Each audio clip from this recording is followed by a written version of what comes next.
दोस्तों, स्वागत है आपका मेरे channel crime world with me में। दोस्तों, 2007 में जब 8 साल के अमरजीत सादा को शिशु की हत्या के मामले में पुलिस स्टेशन लाया गया तो वह मुस्कुरा रहा था।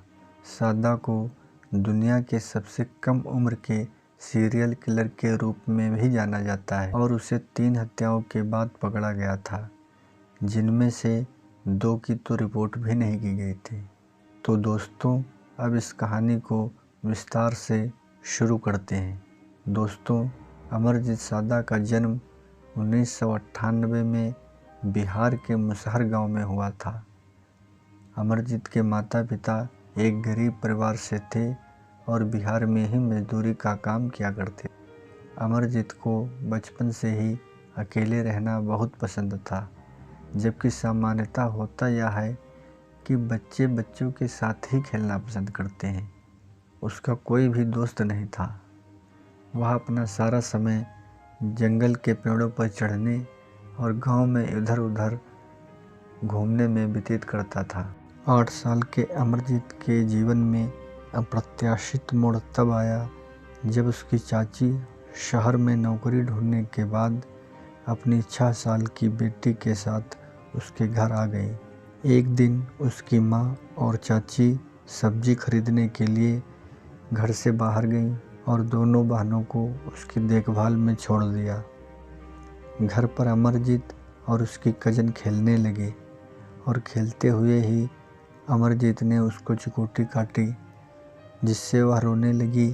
तो अमरजीत को अच्छा लगा और उसने उसे थप्पड़ मारना शुरू कर दिया और अंत में उसने अपने ही बहन का गला दबा दिया और उसे मार डाला। उसके बाद उसने वह किया जो और भी ज़्यादा भयानक था, क्योंकि कोई भी व्यक्ति यह नहीं सोच सकता है कि एक 8 साल का बच्चा क्या ऐसा भी कर सकता है। अमरजीत अपने गांव के पास के जंगल में जाता है और बेरहमी से अपने कजन के सिर को ईंटों से कुचलकर उसे वहीं पर दफना देता है और फिर वापस घर आ जाता है। और जब उसके घर वाले उसकी कजन के बारे में पूछते हैं कि वह कहाँ है, तो अमरजीत उन्हें सब बता देता है। उसके घर वाले उसे डांटने और मारने पीटने के बाद उस बात को यह सोचकर दबा देते हैं कि वह तो एक नासमझ बच्चा है। लेकिन उसके माता पिता गलत थे, क्योंकि अमरजीत एक सैडिस्ट था। दोस्तों, जिसका मतलब मनोवैज्ञानिकों के अनुसार एक ऐसी मानसिकता से है जिसमें व्यक्ति को दूसरों को दर्द पहुंचाने में खुशी मिलती है।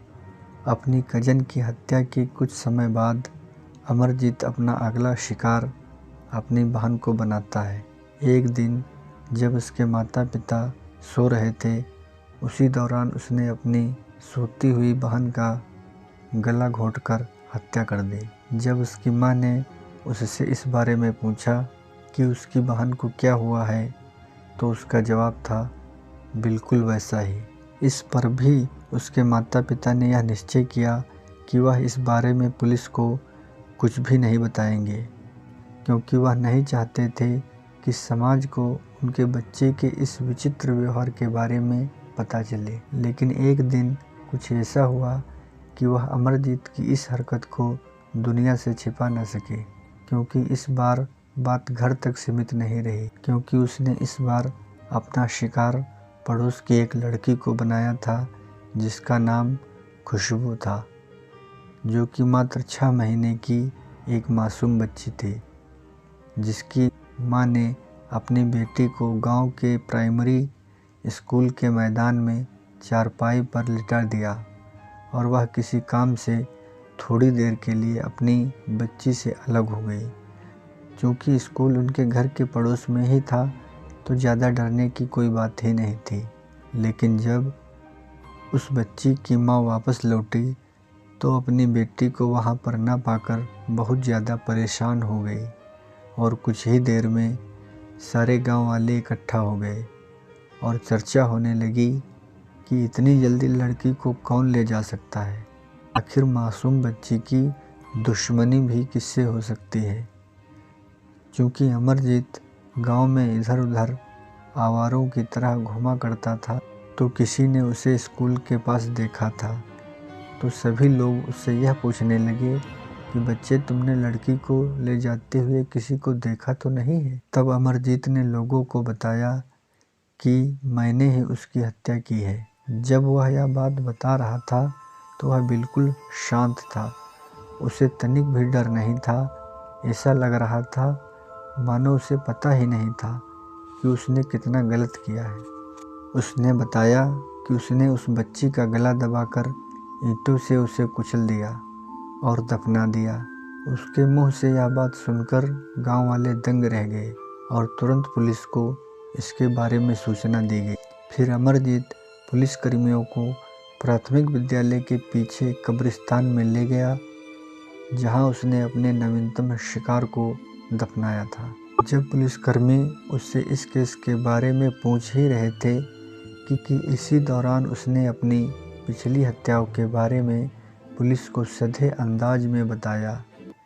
यह सुनकर पुलिसकर्मियों और गांव वालों के होश फाख्ता हो गए और देखते ही देखते इस केस की देश ही नहीं बल्कि पूरी दुनिया में चर्चा होने लगी और उसे दुनिया का सबसे कम उम्र का सीरियल किलर कहा जाने लगा।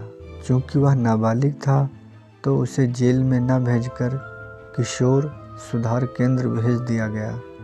इसके बाद से वह कहाँ है और क्या कर रहा है, इसके बारे में कोई जानकारी पब्लिक नहीं है। तो दोस्तों, इस कहानी से हम यह बात तो स्पष्ट रूप से कह सकते हैं कि हमें अपने बच्चों के अजीब व्यवहार को कभी भी अनदेखा नहीं करना चाहिए। तो दोस्तों, यदि यह कहानी पसंद आई हो तो मेरे channel crime world with me को सब्सक्राइब करें, लाइक करें और शेयर करें, ताकि इसी तरह की और भी कहानियाँ आपके लिए लाता रहूं। धन्यवाद।